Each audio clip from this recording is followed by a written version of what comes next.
bapaknya nggak ada, jadi saya manggilnya ibu-ibu aja ya. Baik ibu-ibu, sebenarnya ini siap gak siap? Karena saya tahunya baru hari Sabtu kemarin dari Ibu Santi, ternyata saya disuruh ikut pengimbasan juga. Jadi saya mencoba yang saya bisa ya. Jadi tentang kurikulum Merdeka ini materinya sangat banyak, nggak bisa dijelaskan dalam satu hari sebenarnya, karena pelatihan kemarin juga beberapa hari sama Ibu Rianti dan komponennya amat sangat banyak. Jadi ini saya hanya menjelaskan sedikit saja dari yang saya pahami. Minta tolong Ibu Santi.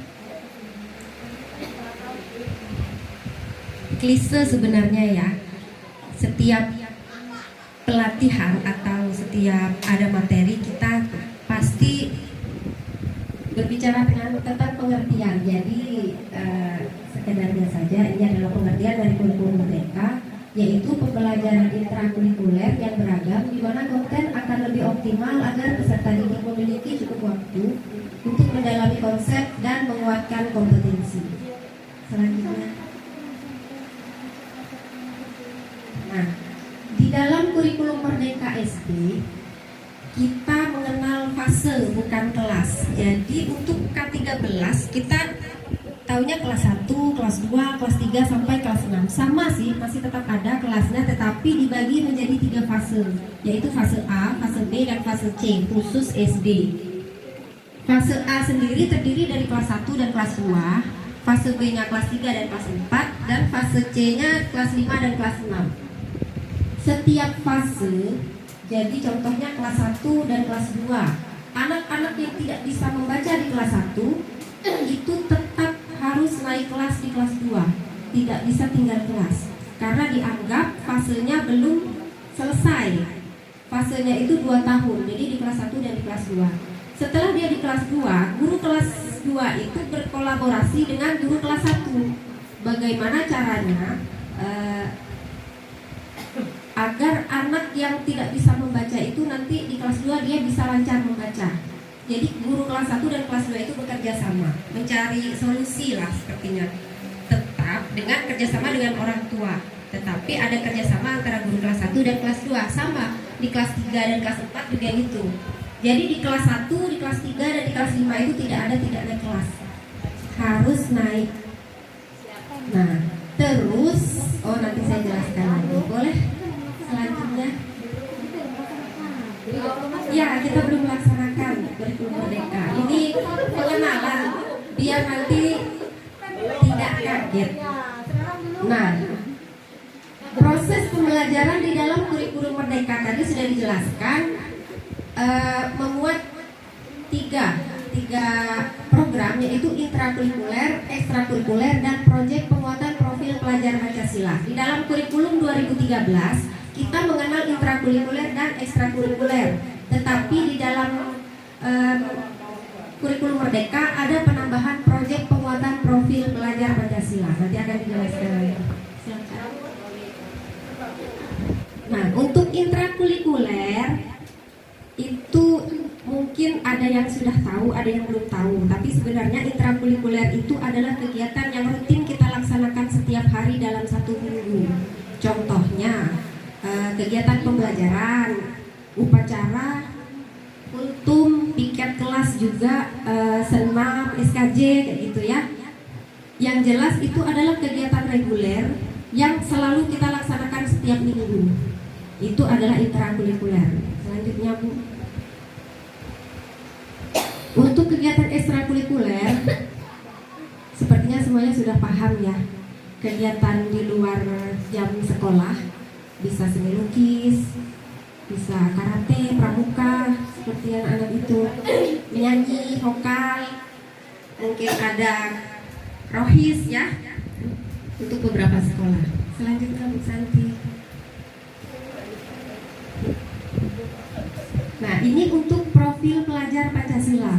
Profil pelajar Pancasila ini kalau dulu mungkin ada di pelajaran PPKN, Profil pelajar Pancasila itu terdiri dari 6 dimensi yang harus kita seperti karakter anak didik kita harus menguasai 6 dimensi ini.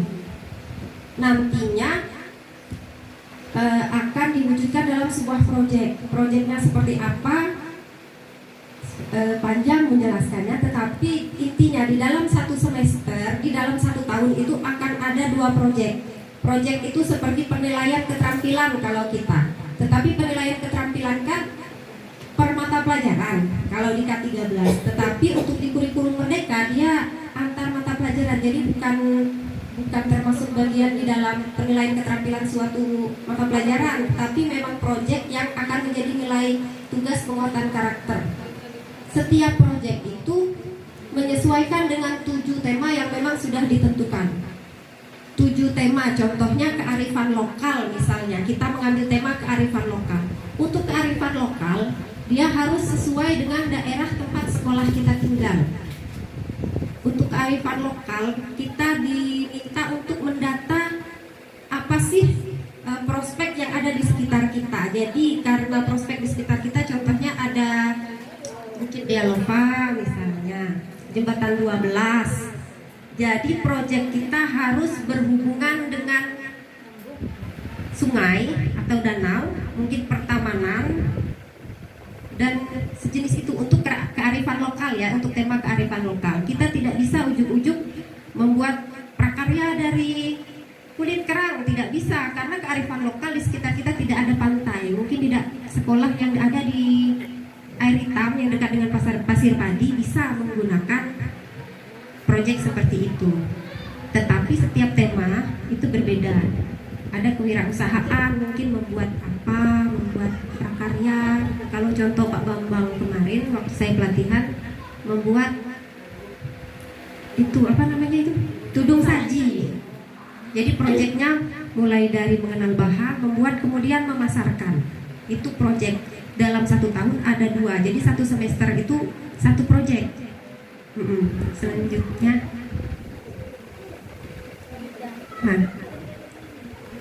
ada perbedaan antara kurikulum merdeka dan kurikulum 2013. Tapi sebenarnya tadi sudah saya jelaskan sedikit-sedikit. Untuk kerangka dasar, K13 berpatokan dengan tujuan sistem pendidikan nasional dan standar nasional pendidikan. Sementara kurikulum merdeka menambahkan proyek penguatan profil pelajar Pancasila. Untuk kompetensi yang dituju, kurikulum K13 menggunakan KI dan KD, ya. Sementara IKN dia menggunakan CP per fase. CP itu capaian pembelajaran per fase. Per fase seperti yang tadi saya jelaskan antara kelas 1 dan kelas 2 itu. Jadi perbedaannya seperti itu. Selanjutnya, Bu Santi. Nah, untuk struktur kurikulum tadi sudah disinggung sedikit sama Pak Ismet. Untuk K13 kita menghitung JP itu per minggu. Dalam 1 minggu 24 JP itu ya. Nah, untuk IKM dia JP-nya total per tahun. Jadi 1 tahun itu 100 berapa JP kayak gitu. Jadi yang dihitung 1 tahun. Untuk kegiatan intrakurikuler, jadi menghitungnya dari yang saya baca. Karena ada isu-isu kekurangan JP ya, masalah sertifikasi. Jadi saya pernah baca untuk kurikulum merdeka dia tidak berpatokan dengan kegiatan pembelajaran intrakurikuler yang di sekolah saja. Jadi kegiatan seandainya kita keluar, membawa anak-anak keluar untuk proyek itu masuk ke dalam JP. Jadi tidak akan kurang. Jadi Bapak Ibu tidak perlu takut. Iya, walaupun di dalam jadwal mata pelajaran kita itu kurang, dia hitungannya per tahun dan proyek itu masuk ke dalam jam pelajaran kita. Jadi tidak akan kurang, pasti cukup. Nah, kemudian untuk alokasi waktunya K13 ini rutin ya, rutin seperti yang kita laksanakan setiap hari. Sementara IKM fleksibel jadwalnya. Jadi guru bisa mengatur, sekolah bisa, iya bisa itu. Selanjutnya. Nah, untuk selanjutnya adalah sistem pembelajarannya. Untuk K13 kita kita biasa menggunakan pendekatan saintifik. Saintifik ini kalau di RPP ada yang mengamati, menanya, mengalah dan sebagainya. Nah itu untuk menggali kemampuan siswa agar lebih aktif. Sementara di IKM dia menggunakan pembelajaran berdiferensiasi. Berdiferensiasi ini belajar sesuai dengan minat, profil siswa dan kesiapan belajar. Nanti kita agak rumit prakteknya untuk kurikulum merdeka. Pembelajaran diferensiasi ini nanti kita pertama kali kita harus mengelompokkan siswa berdasarkan minat siswa. Misalnya di kelas itu kita mau mengambil yang mana dulu, kita mau mengajar itu dengan berdasarkan minatnya, profilnya, atau kesiapan belajarnya. Kalau kita mengambil minat, kita kelompokkan.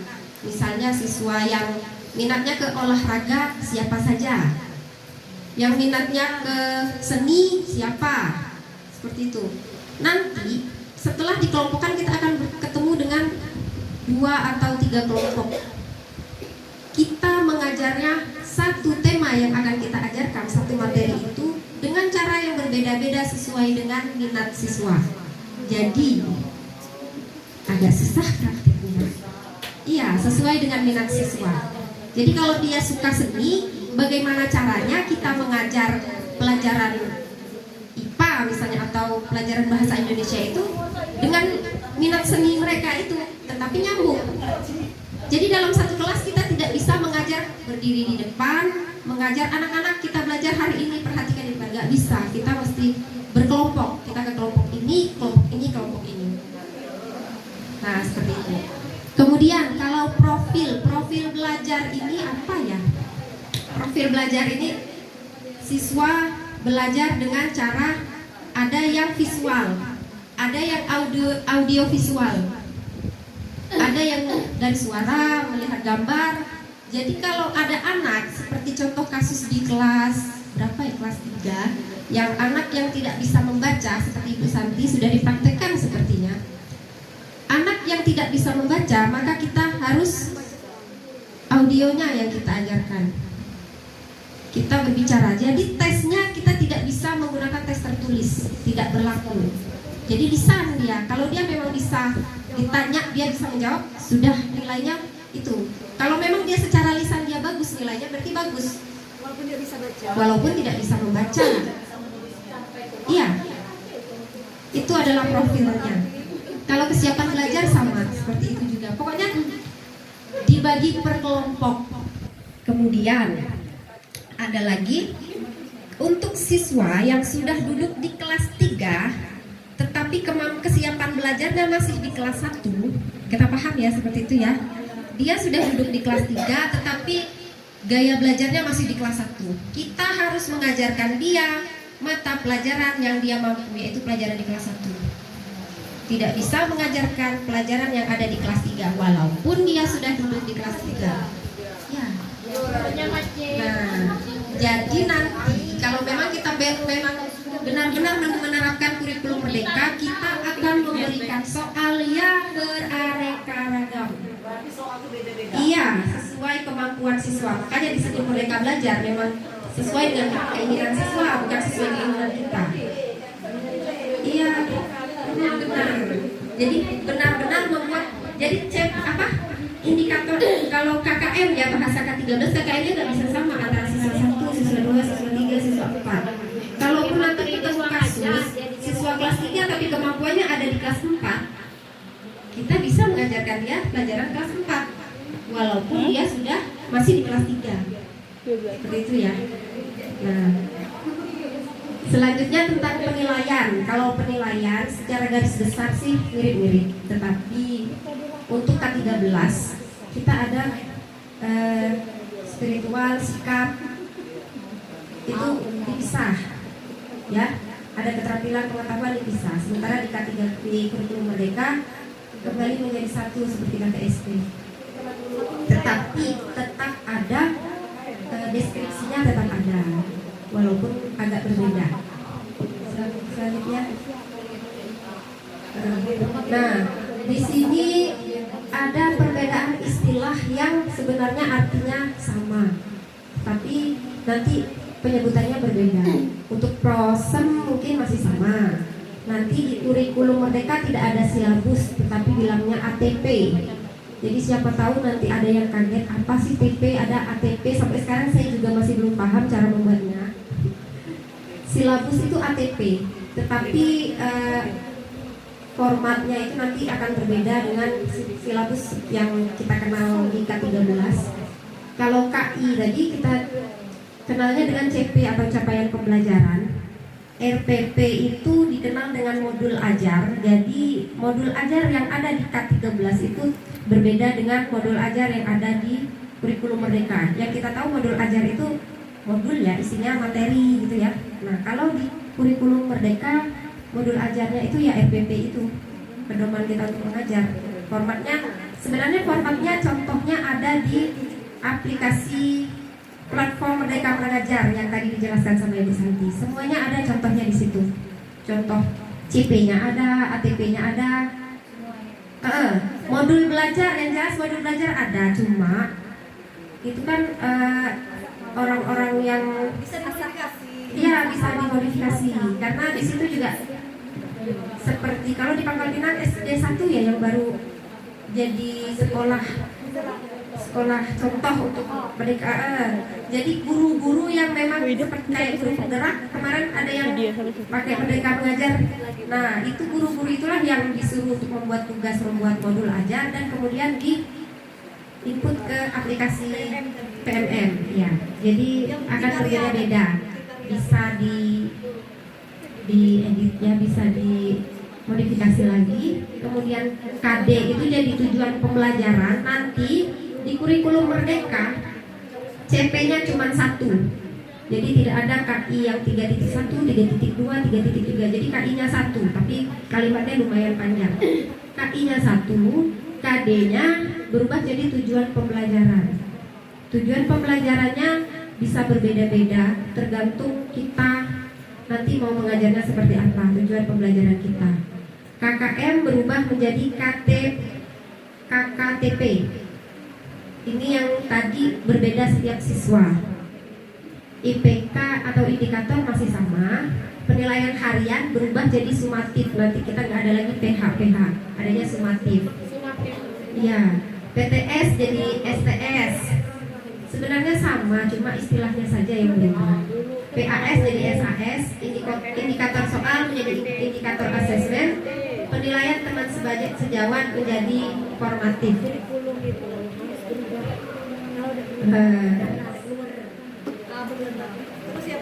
Udah. Nah, itu adalah sedikit informasi yang bisa saya bagikan kepada teman-teman guru yang ada di sini. Kalau ada yang mau bertanya, kalau bisa, ini sudah sah belum kurikulum Merdeka ini di Saka Indonesia? Kalau di artikel itu kayaknya katanya belum sah katanya. Kalau di pelatihan tuh hari belum dikatakan. Kalau dari informasinya untuk tahun 2022 ini masih masa pengenalan. Pengenalan seperti K13 dulu lah. Ya, dicoba dulu di kelas 1 dan kelas 4. Tapi kalau baiklah, kalau memang sudah tidak ada pertanyaan lagi, saya tutup presentasi saya hari ini. Terima kasih atas kesempatan yang sudah diberikan. Saya minta maaf kalau ada kekurangan. Wabillahi taufiq wal hidayah. Wassalamualaikum warahmatullahi wabarakatuh. Waalaikumsalam warahmatullahi wabarakatuh.